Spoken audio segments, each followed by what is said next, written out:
1999년 가을 서울 성북동의 가파른 언덕 위, 한때 대원각이라 불리며 권력자들의 밀실 정치가 오가던 대한민국 3대 요정이 오늘 그 화려하고 무거운 옷을 벗어던집니다.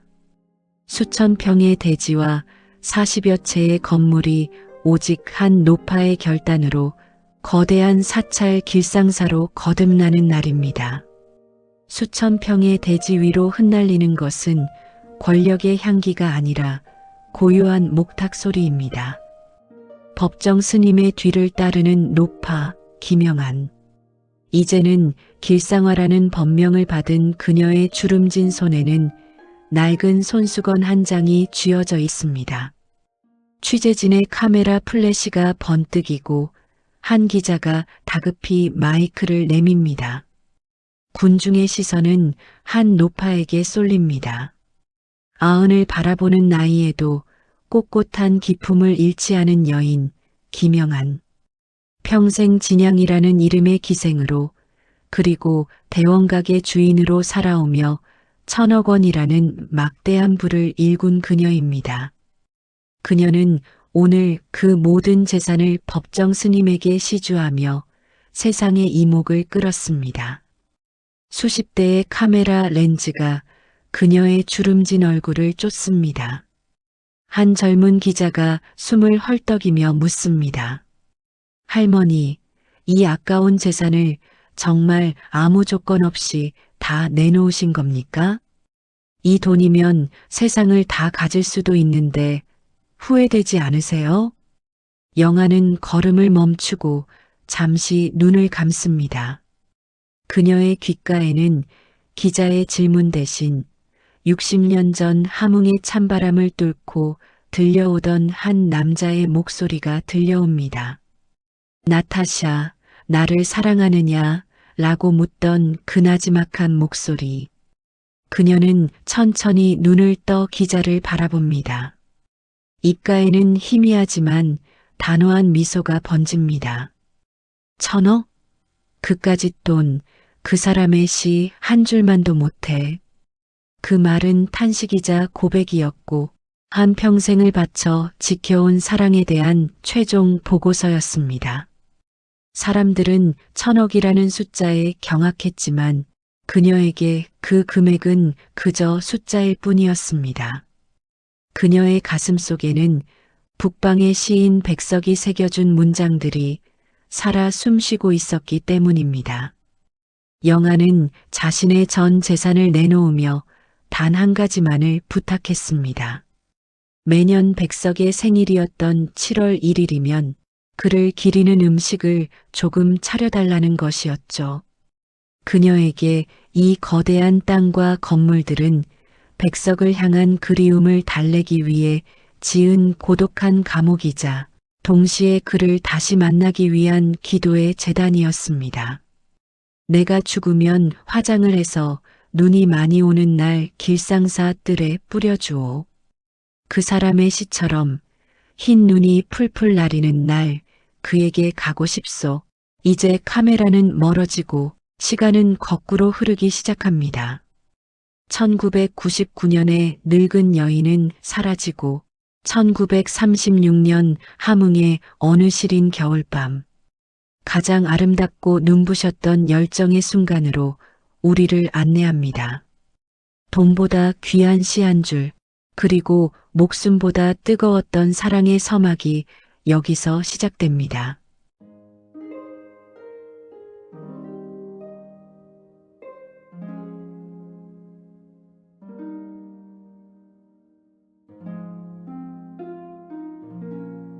(1936년) 겨울, 함흥의 어느 요정. 함흥의 겨울은 칼바람으로 시작됩니다. 하지만 그 차가운 바람도 이 방 안의 열기만큼은 식히지 못합니다. 함흥 영생여자고보 교사들의 회식 자리. 그곳에 오늘 운명을 뒤바꿀 두 인연이 마주 앉습니다. 방문이 열리고 한 남자가 들어섭니다. 당시 경성의 여학생들이 사진만 보고도 가슴을 설레어 했다는 모던 보이 시인 백석입니다. 훤칠한 키, 뒤로 넘긴 세련된 웨이브 머리, 그리고 지적이면서도 서늘한 눈매를 가진 그는 존재만으로도 방 안의 공기를 바꿔놓습니다. 그는 일본 아오야마 학원에서 영문학을 전공하고 돌아와 영어 교사로 부임한 그야말로 당대 최고의 인텔리였습니다. 그의 맞은편에는 진양이라는 이름의 기생, 김영안이 앉아 있습니다. 그녀는 가난한 집안 형편 때문에 기생의 길을 택했지만 정학과 문학의 조예가 깊은 예인이었습니다. 그녀는 무심한 듯 찻잔을 만지며 이 소란스러운 술자리를 견디고 있었습니다. 그때였습니다. 시끄럽게 오가던 대화들이 백석의 시선이 한 곳에 멈추자 거짓말처럼 잦아듭니다. 백석의 눈은 오직 진양에게만 고정되어 있었습니다. 수많은 기생을 봐왔을 그였지만 진양의 눈에 서린 맑고 고고한 기운은 그의 심장을 단숨에 꿰뚫었습니다. 백석은 천천히 잔을 내려놓고 그녀의 곁으로 다가갑니다. 그리고는 모두가 지켜보는 가운데 그녀의 손을 부드럽게 잡습니다. 그의 손은 따뜻했고 목소리는 낮고 깊었습니다. 오늘부터 당신은 나의 자야요. 죽음이 우리를 갈라놓을 때까지 우리는 헤어지지 마십시다. 자야. 당나라 시인 이백의 시 속에 등장하는 남편을 그리워하며 밤새 옷을 짓던 여인의 이름. 백석은 첫눈에 그녀를 자신의 영원한 여인으로 박제해버린 것입니다. 12살의 나이 차이도 교사와 기생이라는 신분의 벽도 그 순간만큼은 눈 녹듯 사라졌습니다. 그날 이후 함흥의 겨울은 더 이상 춥지 않았습니다. 백석은 수업이 끝나면 다른 박질 치듯 자야에게 달려갔습니다. 두 사람은 함흥의 좁은 골목을 누비며 연애를 즐겼습니다. 백석은 자야를 위해 만주에서 건너온 진기한 사탕을 선물하고 그녀의 무릎을 베고 누워 나지막이 영시를 읊어주었습니다. 자야는 백석이 건네는 시들을 마치 성경처럼 품고 살았습니다. 백석은 그녀를 위해 시를 쓰고 자야는 그 시를 가장 먼저 읽는 유일한 관객이 되었습니다. 백석은 그녀를 나타샤라 불렀고 나의 예쁜 사람이라 칭송했습니다. 하지만 이들의 행복은 함흥의 겨울 노을처럼 짧고 강렬했습니다. 시대는 이 천재 시인과 가련한 예인의 사랑을 가만두지 않았습니다. 보수적인 백석의 집안에서는 기생과의 연애를 용납할 리 없었고 백석을 강제로 결혼시키기 위한 압박이 시작됩니다. 백석은 고뇌합니다. 부모가 정해준 정혼자와의 강제 결혼이 3번이나 이어지는 동안 그의 마음은 오직 자야만을 향했습니다. 그는 결혼식 밤마다 도망쳐 나와 자야의 방으로 달려왔습니다. 눈물 젖은 얼굴로 자신을 맞이하는 자야를 안으며 백석은 속삭였습니다. 우리 차라리 아무도 모르는 곳으로 가버립시다. 저 거친 만주 땅이라도 당신과 함께라면 그곳이 낙원이 아니겠소. 이것은 단순한 도피가 아니라 운명에 맞선 한 남자의 처절한 선언이었습니다. 함흥의 차가운 눈발 속에서 두 사람의 사랑은 비극을 예감하듯 더욱 붉게 타오르고 있었습니다.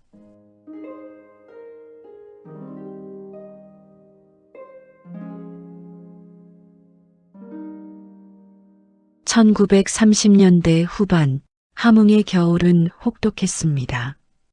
칼날 같은 바람이 도시를 핥히고 눈은 그치지 않고 푹푹 쌓여 세상의 모든 것을 하얗게 덮어버렸습니다. 하지만 백석과 자야를 옥죄는 것은 차가운 계절만이 아니었습니다. 그들의 사랑을 가로막는 현실의 벽은 영화의 날씨보다도 더 냉혹했습니다. 백석은 평안북도 정주 출신의 명망 있는 가문, 그 중에서도 장손이었습니다. 유학까지 다녀와 엘리트 코스를 밟고 있는 그의 아들이 기생과 사랑에 빠져 살림을 차렸다는 사실은 가문의 크나큰 오점이었습니다. 집안에서는 당장 백석을 고향으로 불러들여 다른 여인과 강제로 혼례를 올리게 했습니다. 무려 3번에 걸친 강제 결혼. 백석은 이를 악물고 저항했지만 당시의 효 사상과 가부장적인 사회의 관습은 젊은 시인의 어깨를 짓누르는 거대한 바위와 같았습니다. 첫 번째 결혼식 밤, 백석은 신부의 방 문턱조차 넘지 않고 도망쳐 나왔습니다. 거친 눈보라를 뚫고 함흥의 자야에게로 달려갔습니다. 새벽 어스름 문을 두드리는 소리에 자야가 문을 열었을 때 그곳에는 온몸에 눈을 뒤집어 쓴 채 아이처럼 울먹이는 백석이 서 있었습니다. 자야, 자야. 우리 도망갑시다. 이 조선 땅에는 우리가 함께 숨 쉴 곳이 없으니 저 만주 땅으로 갑시다. 그곳은 눈이 더 많이 오고 아무도 우리를 모르는 광활한 땅이요. 그곳에서 당신과 나 단둘이 시를 쓰고 그림을 그리며 삽시다. 아무도 우리를 방해하지 못할 것이요. 백석의 눈물 어린 호소에 자야의 가슴은 갈기갈기 찢어지는 듯 했습니다. 그녀는 그의 품에 안겨 함께 울고 싶었지만 그럴 수 없었습니다. 자야는 알고 있었습니다. 자신을 따라 만주로 떠나는 순간 백석이라는 찬란한 시인의 앞날은 어둠 속에 갇힐 것이라는 사실을, 기생의 남자라는 낙인이 평생 그를 따라다니며 시인으로서의 그의 영혼을 갉아먹을 것임을, 사랑하기에 그를 가장 빛나는 곳에 두기 위해 그녀는 그를 거절해야만 했습니다. 시인님, 저는 그럴 수 없습니다. 당신은 하늘이 내린 큰 시인이 되셔야 할 뿐입니다. 저 같은 미천한 기생 때문에 당신의 찬란한 앞날을 망쳐서는 안 됩니다. 부디 저를 잊으시고 시인의 길을 가십시오. 그녀의 목소리는 칼날처럼 차가웠지만 눈빛은 이미 깊은 슬픔으로 일렁이고 있었습니다. 그녀는 자신의 심장을 찢어내는 듯한 아픔을 억누르며 사랑하는 이를 위한 마지막 희생을 감내하고 있었습니다. 백석은 그녀의 차가운 거절에 절망하며 홀로 방에 돌아왔습니다. 밤은 깊어가고 밖에는 한방눈이 푹푹 내리고 있었습니다. 그는 차가운 마루에 앉아 자신의 처지를 비관했습니다. 그에게 남은 것은 아무것도 없었습니다. 사랑하는 여인도, 가족과의 화목도, 심지어 자신을 받아줄 세상도 없었습니다. 오직 차가운 방 안의 고독과 펜 한 자루뿐이었습니다. 그때였습니다. 백석은 원고지에 눈물을 뚝뚝 흘리며 시 한 편을 써내려가기 시작합니다. 현실에서 이룰 수 없는 사랑을 시 속에서나마 영원히 완성하려는 간절한 염원이었습니다. 그의 상상 속에서 자야는 나타샤라는 순결하고 아름다운 존재로 재탄생합니다. 나타샤는 곧 자야였고 그가 꿈꾸는 이상적인 사랑의 결정체였습니다. 가난한 내가 아름다운 나타샤를 사랑해서 오늘 밤은 푹푹 눈이 내린다. 나타샤를 사랑은 하고 눈은 푹푹 날리고 나는 혼자 슬퍼하고 있을 뿐이다. 슬퍼할 줄을 모르는 어떤 짐승 같은 우리들의 거리로 나서면 쓸쓸한 세상은 언제나처럼 쨍쨍 소리나며 나를 부른다. 시인의 펜 끝에서 나온 문장들은 그의 고통과 사랑, 그리고 세상에 대한 절망을 고스란히 담고 있었습니다. 그는 현실의 굴레에서 벗어나 상상의 세계에서 남아 사랑하는 나타샤와 함께하고 싶었습니다. 나타샤와 나는 눈이 푹푹 쌓이는 밤, 흰 당나귀 타고 산골로 가자. 출출이 우는 깊은 산골로 가 마가리에 살자. 눈은 푹푹 내리고 아름다운 나타샤는 나를 사랑하고 어디서 흰 당나귀도 오늘 밤이 좋아서 응앙응앙 울을 것이다. 이 시는 단순한 사랑 노래가 아니었습니다. 그것은 속세의 모든 속박을 벗어던지고 순수한 사랑만을 쫓으려는 시인의 처절한 몸부림이자 동시에 그 고독한 사랑을 영원히 박제하려는 예술가의 혼이었습니다. 자야는 백석이 건넨 그 시를 읽으며 소리 없이 오열했습니다. 시인의 문장 하나하나가 자신의 심장을 파고드는 칼날이자 세상에서 가장 아름답고 슬픈 고백이었기 때문입니다. 그녀는 백석의 마음을 이해했고 그의 시가 자신을 영원히 기억해 줄 것임을 직감했습니다. 결국 백석은 자야의 마지막 제안을 받아들이고 홀로 만주행 기차에 몸을 싣습니다. 잠시만 떨어져 있으면 다시 만날 수 있을 거라 믿었던 그 짧은 이별이 38선이라는 비극적인 현실과 함께 60년이라는 영겁의 시간이 될 줄은 꿈에도 모른 채 말입니다. 차가운 기차 유리창 너머로 멀어져가는 조선의 설경처럼 그들의 사랑 또한 시대의 폭풍 속에 갇히고 말았습니다.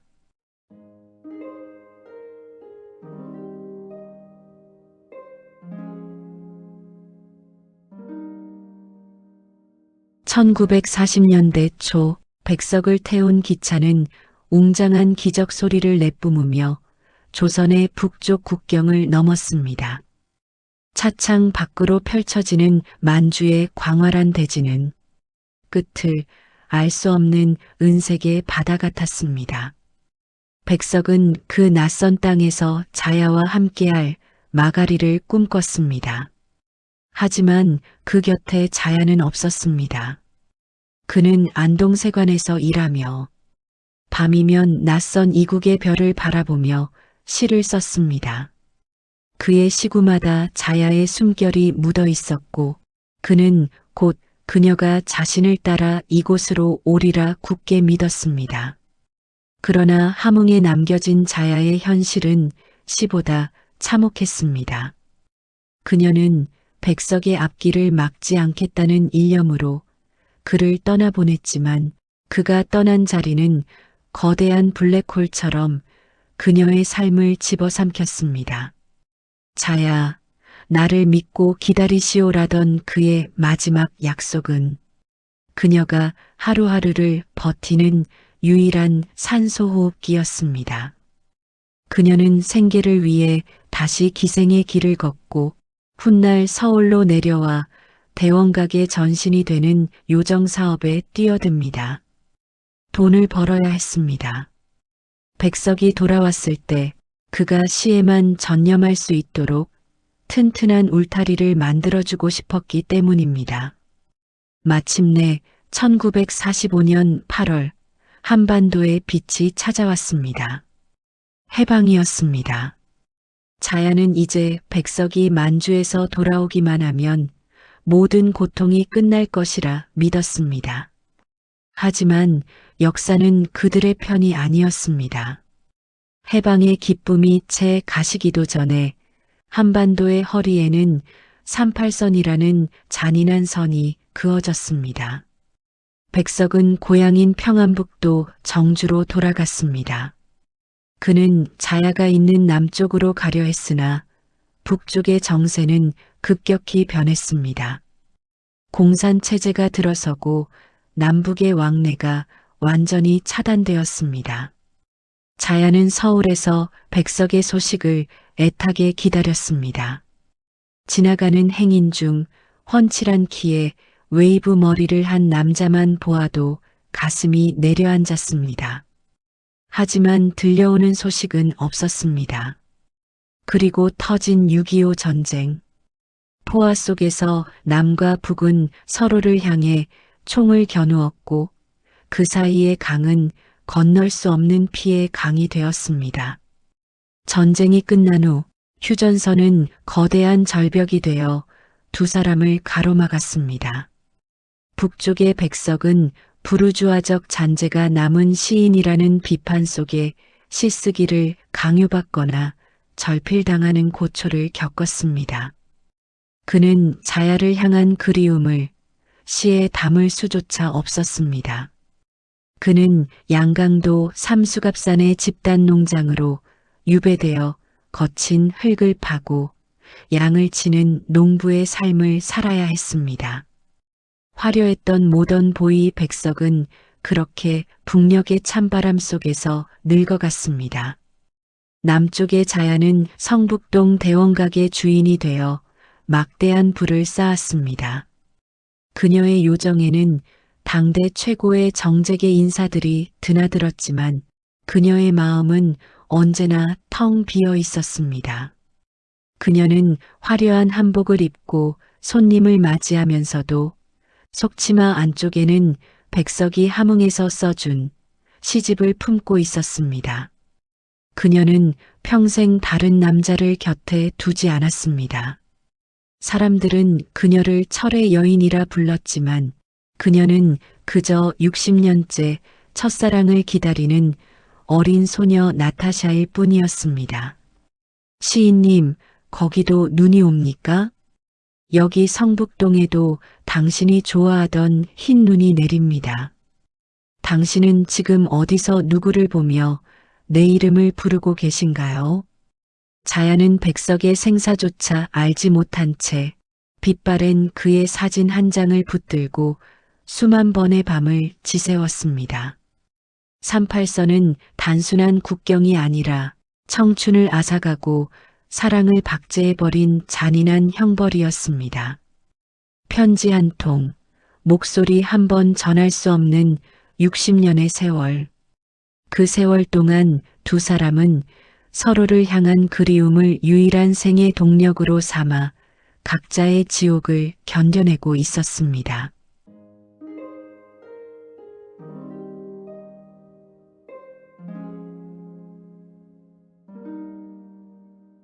시간은 쏜살같이 흘러 백석과 자야의 뜨거웠던 청춘을 아득한 예시야기로 만들었습니다.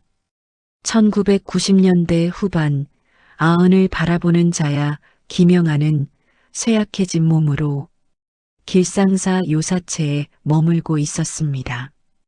그녀는 대원각이라는 거대한 요정을 일궈냈고 그 이름만으로도 엄청난 부와 권력이 연상되는 존재가 되었지만 그녀의 내면은 단 한 번도 화려했던 적이 없었습니다. 그녀의 모든 삶은 오직 백석을 향한 기다림과 그리움으로 채워져 있었습니다. 매일 밤 그녀는 낡은 백석의 시집을 품에 안고 잠들었습니다. 빛바랜 종이 위 나타샤와 흰 당나귀가 논이는 시들을 읽고 또 읽었습니다. 그 시구 속에서 그녀는 영원히 젊은 백석과 함께였습니다. 물질적인 풍요 속에서 그녀는 단 한 번도 진정한 행복을 느끼지 못했습니다. 그녀의 삶은 백석이라는 별을 잃어버린 채 밤하늘을 헤매는 유성과 같았습니다. 이제 그녀에게 남은 시간은 많지 않았습니다. 죽음이 임박했음을 직감한 자야는 법정 스님을 찾아갔습니다. 그녀의 손에 들린 것은 대원각의 소유권 문서였습니다. 시가 1,000억 원에 달하는 거대한 재산. 스님은 놀라 물었습니다. 그 많은 재산을 정말 모두 시주하시는 겁니까? 평생 피땀 흘려 일구신 것인데 후회는 없으십니까? 자야는 흐릿한 눈으로 창밖 먼 산을 바라봤습니다. 그곳에는 60여 년 전 함흥의 눈밭을 달리던 백석의 젊은 모습이 아련하게 스쳐 지나가는 듯 했습니다. 그녀의 입술 사이로 평생 가슴속에 품었던 진심 어린 고백이 흘러나왔습니다. 스님, 그깟 1,000억 원의 재산이 뭐 그리 중요하겠습니까? 저에게는 그 사람이 써준 시 한 줄만도 못한 것입니다. 제 모든 재산은 그 사람의 시 한 줄만도 못해요. 이 말은 단순한 기부가 아니었습니다. 그것은 돈으로 사랑을 살 수 없고 물질이 영혼의 가치를 대체할 수 없다는 한 여인의 생을 관통하는 뼈아픈 깨달음이자 오직 한 사람만을 향한 순도 100%의 지고지순한 사랑의 증명서였습니다. 세상 사람들은 그녀를 대원각 마담이나 1,000억대 부자로 기억하겠지만 그녀 자신은 언제나 백석의 자야로 살고 싶었던 것입니다. 죽음이 가까워지던 어느 날 그녀는 마지막 부탁을 합니다. 자신의 유언으로 백석의 생일이었던 7월 1일이 되면 밥을 끊고 금식하며 그를 맞이할 준비를 하겠노라고 말입니다. 마치 신혼의 첫날 밤을 기다리는 새색시처럼 늙고 병든 몸으로 사랑하는 이를 맞이할 준비를 했던 것입니다. 그녀는 그날 60년 만에 다시 만날 백석을 상상하며 어떤 음식을 준비할지, 어떤 옷을 입을지, 어떤 이야기들을 나눌지 행복한 상상에 잠겼을 것입니다. 하지만 그날은 슬프게도 그녀에게는 백석과의 재회가 아닌 이 세상과의 마지막 작별을 고하는 날이 되었습니다. 그녀의 눈에는 이미 늙어버린 자신의 모습이 아닌 1930년대 함흥에 눈 내리던 밤, 자신을 나타샤라 불러주며 뜨겁게 사랑했던 백석의 젊은 환영이 비쳤을 것입니다.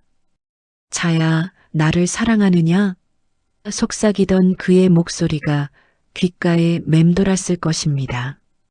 1,000억 원이라는 물질적 가치와 사랑이라는 본질적 가치의 충돌. 그녀는 물질적인 것을 모두 버림으로써 비로소 사랑의 진정한 가치를 온 세상에 증명해 보였습니다. 60년이라는 세월을 관통한 그녀의 사랑은 그 어떤 부귀영화보다도 빛나는 영원한 가치였습니다.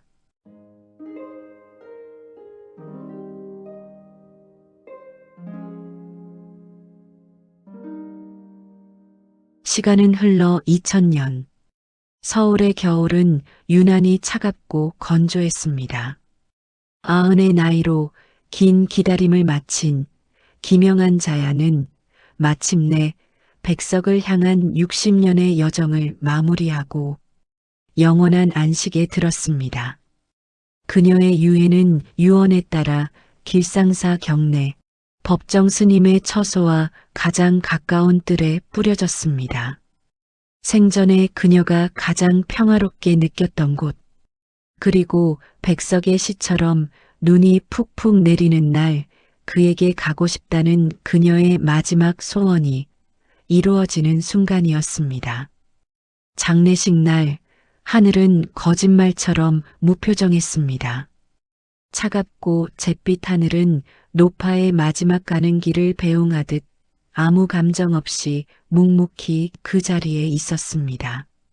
사람들은 그녀의 유해가 바람에 실려 흩어지는 모습을 보며 숙연한 침묵에 잠겼습니다. 그때였습니다. 한 점 두 점 하늘에서 하얀 눈송이가 떨어지기 시작했습니다. 처음에는 가늘게 내리던 눈발은 이내 한방눈으로 변하여 길상사 경내를 온통 하얗게 뒤덮기 시작했습니다. 마치 백석의 시, 나와 나타샤와 흰 당나귀 속의 한 장면처럼 눈은 푹푹 내렸습니다. 사람들은 수군거렸습니다.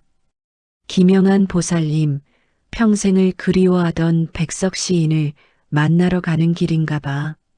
하늘도 그들의 사랑을 축복하네. 그 눈송이 하나하나가 어쩌면 백석이 60년이라는 긴 세월 동안 자야를 향해 보낸 그리움의 편지였을지도 모릅니다. 그리고 그 편지는 마침내 자야의 마지막 길에 닿아 그녀를 영원한 재회로 이끌고 있었습니다. 자야는 이제 더 이상 외롭지 않을 것입니다. 그녀가 그토록 그리워하던 백석이 눈 덮인 길상사 뜰에서 흰 당나귀를 타고 그녀를 기다리고 있을 것입니다. 나타샤와 나는 눈이 푹푹 쌓이는 밤 흰 당나귀 타고 산골로 가자. 출출이 우는 깊은 산골로 가 마가리에 살자. 눈은 푹푹 나리고 아름다운 나타샤는 나를 사랑하고 어디서 흰 당나귀도 오늘 밤이 좋아서 응앙응앙 울을 것이다. 이제 그들은 시 속에서처럼 함께 흰 당나귀를 타고 아무도 모르는 깊은 산골로 떠났을 것입니다. 시대의 비극과 삶의 고난은 더 이상 그들을 갈라놓을 수 없을 것입니다. 그들의 사랑은 육신의 죽음을 넘어 시라는 영원한 예술 속에 박제되어 우리 모두의 가슴 속에 살아 숨쉬게 될 것입니다.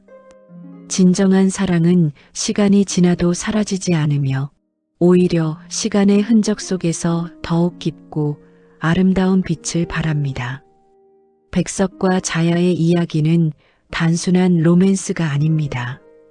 그것은 한국 근현대사의 아픔 속에서 피어난 한편의 장엄한 서사시이자 물질보다 소중한 영혼의 가치를 일깨워주는 위대한 증언입니다. 그들의 사랑은 길상사의 고요한 종소리처럼 우리 마음속에 영원히 울려 퍼질 것입니다.